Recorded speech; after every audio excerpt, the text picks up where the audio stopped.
One of the most popular segments on the program, based on a recent poll, is our appearance each week from Dan McDermott from Google Plus Week. Good morning, Dan. Good morning, Kenny. How are you? I'm doing well and happy to have you on the program. It seems like to me, if memory serves, when all the news of Ferguson, Missouri first broke, it was late in the week, and we were on it really early here on the weekend show with your first report. And now after all this come out, we've kind of guess we're reflecting on Ferguson this morning. Yeah, and boy, have my perceptions of that whole thing changed. Initially, the evidence just didn't support a view that was put out by some of the quote-unquote eyewitnesses, and the whole hands up, don't shoot thing, and there was no evidence that his hands were up at any point other than some testimony which was refuted. And even the Justice Department, which was clearly gunning, if there was any violation, they were ready to prosecute. They said, the Attorney General said that there was no prosecutable offense by Officer Darren Wilson. And so my reaction was probably similar to yours in, why are they burning the city down? Yeah. It just didn't make any sense. And then I read this report, and basically, remember Boss Hogg from Dukes of Hazzard, the corrupt guy? Yes. They make him look like a saint. This city was absolutely corrupt, and just horrific examples of them milking the citizens for money. And there's so many aspects to this. The first one is, if it's 79% black, apparently they don't vote because that wasn't reflected on the city council, and they were just routinely targeting people who, especially if you were poor and that sort of thing. And there are a few examples here that they list. One was in the summer of 2012, a 32-year-old African-American man was in his car cooling off after playing basketball, seated in his car in a public park. An officer pulls up behind the man's car, blocking him in, demanded his social security number and ID. Without any cause, the officer accused the man of being a pedophile because there were children in the park. He ordered the man out of his car for a pat-down, and although the officer had no reason to believe the man was armed, the officer asked to search the man's car. The man objected, citing his constitutional rights. In response, the officer arrested the man reportedly at gunpoint, charging him with 8 violations of Ferguson's municipal code. One charge, making a false declaration, was for initially providing the short form of his first name. He said his name was Mike when it was Michael. An address which, although legitimate, was different from the one on his driver's license. Another charge was for not wearing a seatbelt, even though he was seated in a parked car. The officer charged a man with both having an expired operator's license and with having no operator's license in his possession. He said because of these charges, he lost his job as a contractor with the federal government that he had held for years. And there are other cases. One time they were trying to search a warrant, and they went up and first black guy they saw, they arrested him and put him in the back of the car. And he said, I'm the landlord. I'm not the guy you're looking for. So they checked it out. They realized that. He filed a complaint that he was illegally detained. And the response was, the inconvenience was minimal and the car was air conditioned that he was held in. Man. They would go up to people, let me see your ID, and detain them, whatever, and then run their stuff. And when they came back clean, he said, get the F out of my face, said the guy. This was a lieutenant, a supervisor. They would routinely target people with fines and arrest if they failed to show up. There was a lady who got a $105 ticket. She got a parking infraction, just a parking ticket. So she failed to show up in court. She was wrestled with homeless, and she was not an upstanding, participating citizen, whatever you're going to call it. So she had no money. She didn't have $105. On 2 occasions, she attempted to pay like $25 or $50 toward it, but they sent it back. They said it has to be paid in full, or we won't accept any money. And then I think she was jailed. This is from 07 to 011, or to present day. She was jailed like 3 or 4 times. She paid $560, and she still owes like $542 over a parking ticket from 2007. Man, what? And why all this? I mean, money. I get that, but there's 79% black population in Ferguson, Missouri, and the police are behaving in this way just simply to make money, to gouge the citizens for money for their own purposes? Exactly. And there are emails between the city manager and the police chief, Chief Jackson, saying things like, we have to get our ticket quota or stops up or fines up. if we're going to exceed revenue again next year. Emails bragging about, we did 178,000 in revenue this last month, and that's $17,000 more than the highest in 4 years. And congratulations, things like straight up, we're hiring a detective, and officers know that, if we look at your productivity when evaluating you for a promotion. And one even said, like you guys say, like, well, why am I enforcing the law if I don't ever get a raise? Well, you're about to find out. I mean, just blatantly. Wow. And supervisors, some complained, and they interviewed half of the police department, half of the sworn police department that DOJ did. And they said, it doesn't make any sense. He said, if you have somebody who's got no money and they have a headlight out, doesn't it make more sense for them to buy a headlight rather than give all their money to the city? And they can't get a headlight, and you're trying to get blood from a turnip. It was just absolutely, completely corrupt. And frankly, while I don't condone that kind of behavior, it's easy to see how, when provoked, they would burn the city down. Yeah. In that perspective, not knowing that now, not knowing that then, and knowing it now, it does make sense. We were, in the case of the police officer who was found not guilty, though. What about the action on that particular situation with him killing the man, the black man? Yeah, Michael Brown. So in that case, it appeared that was a legally justified shooting. The kid was probably high. He had just robbed a store. He had the cigars on his possession. He was walking down the street. And I can see why the family and the local people were so reluctant to believe that this officer was simply telling him to get, off the street. He was probably cussing him, I'm guessing, based on... I can't say that. We don't know. We weren't there. There was no camera. But I can see how they would just be very reluctant to believe anything the cop said. Despite the evidence showing that it was probably a justified shooting, they were, it'd be like trying to believe Putin the one time that he's not lying, Yeah. Yeah, it's interesting. Now, Ferguson is, I guess, close to St. Louis, Missouri, as far as geography, correct? I mean, isn't that... It's in St. Louis County. Okay, it's in St. Louis County, so obviously very close. But I mean, and Eric Holder is doing an investigation or making statements. What's he doing? Well, they did an investigation. It was over 100 man hours.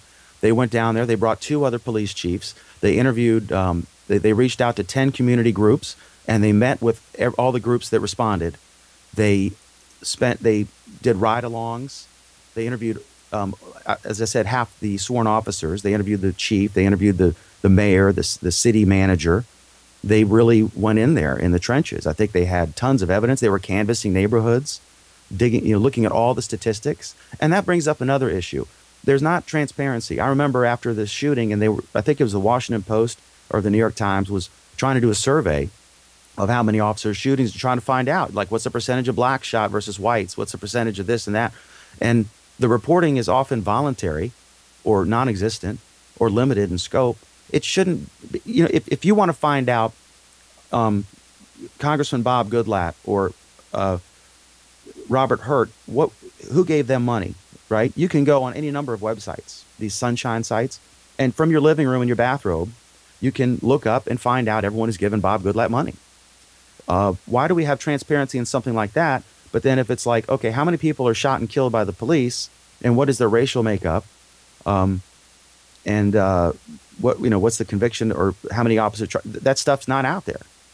Even the federal government is not totally aware of all the officer-involved shootings and killings, and that doesn't make any sense. Why would have so much transparency in political donations and other things, but almost a complete dearth of it, which just encourages dishonest people to be dishonest. As I said, we talked about this last night on my show, and there are Vance Wilkins, former delegate in Amherst, former Speaker of the House. He said about shoplifting, but it's true about any kind of dishonest activity. He said there are 3 reasons people will not steal. 1 is they're afraid of the consequences. 2 is they think it's morally wrong. And 3, they don't have the opportunity. Now, you can't control whether someone thinks something's morally wrong. You can't control whether they're afraid of the consequences, but you can work to prevent them from being able to do it. And one way to do that is transparency and having reporting. And we should be able to know, like, what is the percentage of people stopped in Lynchburg or Forest what is their racial makeup? What is the rate? Because these things that they wouldn't even have to file reports. They could be, they log it. All this information is at the DMV. I'm not talking about, Kenny Shelton at this address. I'm talking about white male, this age, right? Because that's that's in your driver's license record. So they could easily have a national data collection point like that, so that some of these patterns would emerge, because this is just completely outrageous. And my God, it's the 50th anniversary of Selma, when they marched for voting rights. And to have this stuff come out is just timing, coincidentally, but just it's shocking, how far we've come, yet not really. Yeah, but this was just absolutely corrupt behavior, incompetence. The cops really weren't aware of the law. They would just stop pedestrians. They call them ped stops, for pedestrian stops. And just, you can't do that. You can't just walk up, you're walking around, let me see your driver's license, or oh, you don't have one, and they're charging the guy because he said my name's Mike when it's Michael. Are you kidding me? Yeah, that's not the America we want. And you wonder, and you pray there are no more Fergusons out there, but you wonder how many other communities are putting their citizens through that type of thing as well. And here we are, two old white guys expressing our shock, that there's gambling going on in this establishment, right? Yeah, I guess, yeah. I understand. We want to kind of talk a little bit, kind of segue here if we could. One of the other big stories of the week, I guess the next president of the United States, Hillary Clinton, in a little trouble this week based on the fact that she's using the wrong email account there, Dan. This is just red meat for your audience. Yeah. Okay, so she became Secretary of State on the president's first day, right? So the 21st was her first day in office. On January 21st, 2009. On January 13th, 2009, someone registered the domain. You can go to it. It just has some weird thing on it. ClintonEmail.com. So I guess she was Hillary at ClintonEmail.com was her email address. And she had a server. Details on this are sketchy. Like, was it illegal or not? Because I'm hearing, like, Lanny Davis, a longtime Clinton advisor and confidant, served in the White House. He said that Jeb Bush did the same thing. Apparently the predecessors used private email. And frankly, I don't have a problem with someone having a private email address. And I'm not thrilled with the notion that I don't know how you could do your job as Secretary of State and negotiate with foreign leaders. Like you're talking to, the king of Saudi Arabia, and you have the conversation like, look, I know you got to trash us for being godless infidels. He's like, yeah, I got to do that on TV tonight. But I'm going to hit ISIS a little bit with our troops, but we're going to paint Israeli flags on the planes. Okay, cool, thanks. Is that a conversation you want, leaked, right? Or should that be releasable? Or maybe after 50 years or something. But I'm not all excited about this. I don't think anybody's going to vote in November 2016 based on this. Well, as I understand it, what she did was not illegal, because at that time, during the first term for Barack Obama, at one point, it was not illegal to have multiple email accounts. But what came up was during the Benghazi investigation, when she was told to turn over everything. That's one of the things she didn't turn over, some of those private emails on an account that was not a State Department account, you see. And there was no official email for her. She didn't use it at all. She only had this, and she did her private and official communications that she did via email with this account, and that's how they discovered this. The New York Times broke the story that in the emails that they did turn over, they were all from this whatever at ClintonEmail.com address. And so they're like, what is this? This doesn't look like, state.gov email address. That's how it was found out. And then she tweeted, she wants them to be released, and she's urged the State Department to release them. Well, she has them. She could release them all, right? They're in her living room. I suppose so, yeah. It doesn't make any sense. And we're predisposed to just assume the worst. Like I joked about Putin earlier. Okay, here we go. The Clintons. I did not have sex with that woman. But I don't know if it was illegal or not. Well, there were and I don't necessarily. It may have been stupid, or in retrospect, not a great idea. But I think it's. Has it come to this that this is the most important way to judge a candidate is what IP address they're emailing from? I think it's one of those things where as we wait for the other Republican nominees to pony up and say, okay, I'm running, it's official. It's just sort of a story that's out there. It is news that this happened. Yeah, but on the list of reasons why Kenny Shelton is unlikely to vote for Hillary Clinton, I hope this is not in the top 10. It's you know, you make a very good point with that, and I'll grant you that for sure. But yeah, it's a fun story. Sure. I put a note on my personal Facebook account. It's like, you know, okay, if Hillary Clinton doesn't run for president, do the Democrats even have a backup idea, or is it just her or nothing? And then as these things pile up, people may have some issue with some of the things she's done. Or we can't get into this right now, but or will Barack Obama just say, look, I'm not leaving. I'm going to stick around again, you know? Well, but for the 22nd Amendment, in fact, her husband, Bill Clinton, might very well have won a third term. That's true. Yeah. Ronald Reagan certainly could have. Yeah, no doubt. The second terms typically don't go as well as the first. So who knows what a third would look like here in this this political climate, in this world Clinton's climate. second term, despite the scandal, you know, the stock market literally tripled, and the economy was strong. And, you know, it's hard to imagine. I think they would have said, who cares about the dress? I got a job and the economy's strong. It really is the economy, stupid. You know, that's saying that they said in the war room when he was first running. They said, keep it on the economy. They had a sign up on the wall. It's the economy, stupid. Exactly. And that's true. And George Stephanopoulos was part of that campaign, as I recall. Absolutely. Yeah, no doubt about that. Dan, I appreciate your time on the program. This is interesting. Now, let me ask you this just legally, because I know you're a lawyer.